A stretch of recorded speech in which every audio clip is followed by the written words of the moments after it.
அது தேர்தல் நாடகத்தில் நான் நடிக்க தயாரில்லை. எப்போவும் அது வீண். நீட்டு தேர்வை ரத்து செய்ய முடியாதுன்னு அவங்களும் சொல்லிட்டாங்க, நாங்களும் ரத்து செய்ய முடியாதுன்னு இவங்களும் சொல்லிட்டாங்க. இப்போ எதுக்குது? நீங்கள்லாம் ஒரு படித்த ஊடகவியலாளர் தானே, இந்த நாடகத்தை எப்படி ரசிக்கிறீங்க? தேர்தல் வரும்போது தான் நீட்டுக்கு வருவியாயா? அதை பாருங்க. என்ன அதாவது அதை பார்க்கறதுனா ரசிச்சு பார்க்குறீங்களா இல்லை எப்படி பார்க்குறீங்கன்னு தெரியும். இல்லை என்ன கொடுமைன்னு பாருங்க. இப்போ இந்த தீர்மானம் போட்டு யார்கிட்ட கொண்டு போவீங்க? சரி, இந்த நீட்டு தேர்வை முதல்ல கொண்டு வந்த பெருமக்கள் யாரு? கொண்டு வந்தது யாரு? காங்கிரஸ் நீங்களும் தானே. காங்கிரஸ் கொண்டு வந்தது, கூட இருந்தது யாரு? அன்னைக்கே அந்த நீட் அங்கிட்டு நீட்டுன்னு சொல்லாம இங்க இந்த பக்கமா நீட்டுன்னு சொன்ன பெருந்தகையில் யாரு? நீட்டு தேர்வுக்கு ஆதரிச்சு ஐயா கருணாநிதி கடிதம் எழுதுனது முரசொலியில் இருக்கு. வேணா இன்னைக்கு நீங்க அதை கிழிச்சு மறைக்கலாம். எழுதியிருக்காரு. ஒரு நாடு ஒரு தேர்தலை முதல்ல ஆதரிச்சு பேசின பெருமகன் யாரு? யாருன்னு சொல்லுங்க. அதே ஐயா தான்.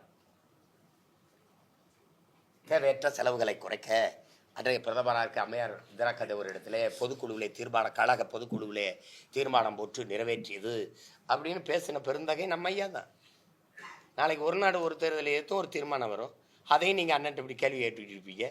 பதில் இருக்கணும். இந்த நீட்டெல்லாம் இதெல்லாம் தேர்தல் நேரத்தில் திடீர்னு என்ன பண்ணுவாங்க, திருவிழா நேரத்தில் அங்கிட்டு கூத்து நடக்கும், இங்கிட்டு கரகாட்டம் நடக்கும், அங்கே பாவக்கூத்து, அங்கே பொம்மலாட்டம், இங்கே வள்ளி திருமண நாடகம், அங்கே ஹரிச்சந்திர மாயனாண்டம் அந்த நாடகம். அப்போ எதை பார்க்குறதுன்னு தெரியாமல் நம்ம தவிப்போம். அது மாதிரி தேர்தல் வரும்போது நீட்டுக்கு எதிரானது, கச்சத்தீவுக்கு எதிரானது, எல்லாத்துக்கும் எதிராக வரும். நான் கேட்டேன்ல, அதனால தொகுதி சீரமைப்புக்கு அனைத்து கட்சி கூட்டம் போட்டேன். நீங்கள் நீட்டு தேர்வுக்கு எதிராக ஏன் போடலைன்னு கேட்டேன். இப்போ அதுக்கு இப்போ போடுறாப்ல. அதுதான் பண்றாங்க. இப்போ நான் இப்போ கடல்ல குதி செய்யறது இல்லையே, செஞ்சாதான் ஏன் கேட்குறேன்? செய்யறது இல்லை, ஏமாத்துறது தான் கஷ்டமா இருக்குது. செய்யறோம்ங்கிறது எத்தனை? இஸ்லாமிய சிறை கைதிகள் விடுதலைக்கு நீங்க என்ன சொன்னீங்க? அப்பாவி இஸ்லாமிய சிறை கைதிகளை விடுதலை செய்ய எனக்கு வாக்கு தாருங்கள்னு பேசுனது யாரு? வாக்கு தந்தவர் வாயை மூடிட்டு இருந்தது யாரு? சிறையில இருக்கிறவர்கள் எங்கள் உடல் நலிவுற்று போயிருச்சு, எங்களுக்கு முன்விடுப்பு கொடுங்கன்னு கேட்டபோது நீதிமன்றம் கொடுன்னு சொல்லு. பதில் மனு என்ன தாக்கல் பண்ணீங்க? இவர்களை வெளியில விட்டால் அங்கே வாழ்கிற இந்து மத தலைவர்களின் உயிர்களுக்கு ஆபத்து, இவர்கள் உள்ள என்ன மனநிலையில் சென்றார்களோ அதே மனநிலையில் தான் இன்னும் இருக்கிறார்கள், இவர்களை வெளியே விட்டால் ஒரு உயிருக்கு ஆபத்து. தம்பி, பதில் மனு தாக்கல் செய்த பெருந்தகை நம்ம ஐயா தான். அப்பாவி இஸ்லாமிய உயிர்கள் விடுதலைக்கு பேசின பெருமகன் தான். என்ன தேவை சொல்லிட்டு இருக்கிறது.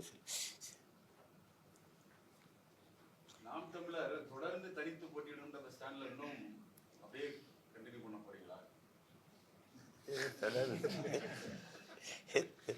ஏன்னா நிறைய மாற்றங்கள் ஆயிடுச்சுல, கட்சி ஆரம்பிச்சு அந்த ஸ்டாண்ட்ல இருந்து எந்த ஸ்டாண்ட்ல உங்களுக்கு ஏத்த கூட்டணி வரலன்னு ஃபீல் பண்றீங்களா? இது எந்த ஸ்டாண்ட்ல மாறுதல் வந்திருக்கு? அதாவது நிறைய கட்சிகள்ல மாற்றங்கள் நிறைய வந்து புது கட்சிகள் வர ஆரம்பிச்சிருக்கு, நிறைய புதிய மாதிரியான.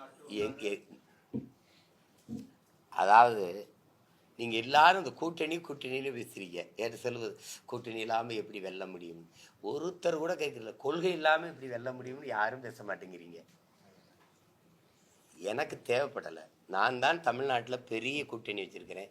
8 கோடி மக்களை நம்பி மக்களோட இணைந்து மக்களுக்காக நிற்கிற ஒரு கூட்டணி, பெரிய கூட்டணி நாங்கள் தான். அதனால இருக்கிற எண்ணெயும் கொண்டு போய் அந்த சாக்கடையில் தள்ளி விட்டுட்டு சந்தோஷமா இருக்கலாம்னு நினைக்கிறீங்க நீங்க. அதுதான் பிரச்சனை. எங்களுக்கான அணி எங்கள் கோட்பாட்டை ஏற்று, எங்கள் தத்துவத்தை ஏற்று, இந்த பாதை சரியாக இருக்குது, இவங்க நிலைப்பாடு சரியாக இருக்குன்னு ஏற்று வரணும். அது இந்திய திராவிட கட்சிகள் இல்லை.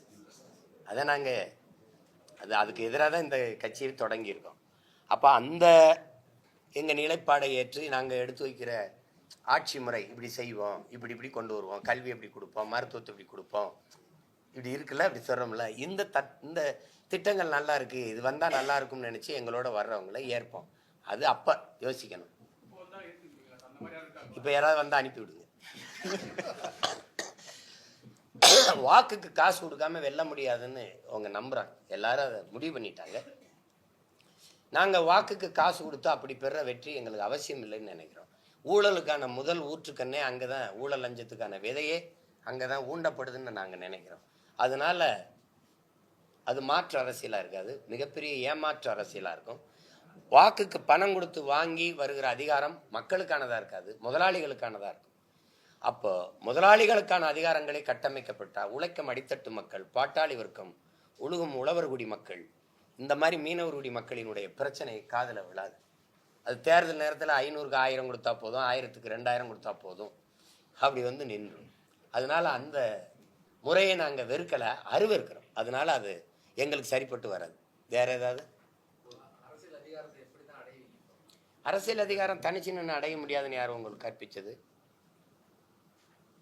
அரசியல் அதிகாரம் கொடுக்கணுமா வேணாமா? கூட்டணி இருந்தால் தான் கொடுப்போம்னு மக்கள் எதுவும் கோயிலில் சத்தியம் பண்ணியிருக்காங்களா?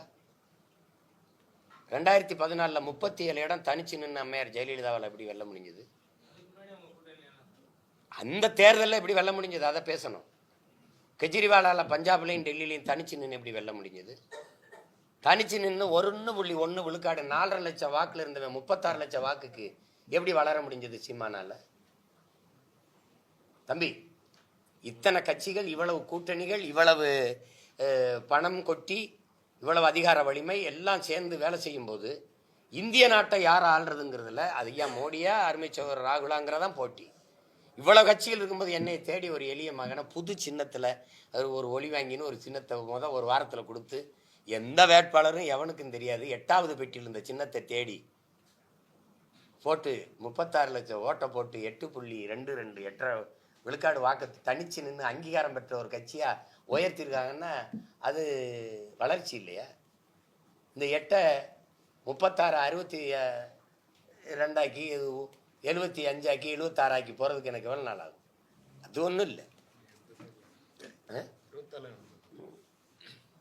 அதெல்லாம் அது அப்படி கருதாதீங்க. ஒரு தடவையாவது சொல்லுங்க, அண்ணே நீங்கள் தனிச்சு நிற்கிறீங்க, தொடர்ந்து நில்லுங்க, துணிஞ்சு நில்லுங்க, பாராட்டுக்கள்னு சொல்லுங்க. அதை விட்டுவிட்டு தொன்னாளைக்கு தான் அப்படி நிற்பியே, இதுவா அது சொல்லுங்க.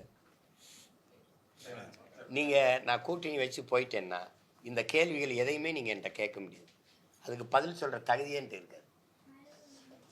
ஏன்னா அந்த எசமான்கிட்ட தான் எசமான கை கட்டி தான் நான் நிற்பேன். அப்போ வந்து நான் வந்து அவர் கோச்சுப்பார், அடுத்த தடவை சீட்டு கொடுப்பாரோ இல்லையோ.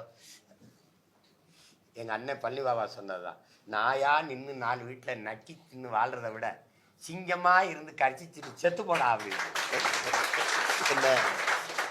அதுதான் நான் சிங்கமும் இல்லை, நான் புலி. அதனால் சுதந்திரமாக காட்டில் வேட்டையாடிட்டு முடிஞ்சதை சாதிச்சுட்டு போகணும். அது சரி வராது, இல்லை நமக்கு சரி வராது.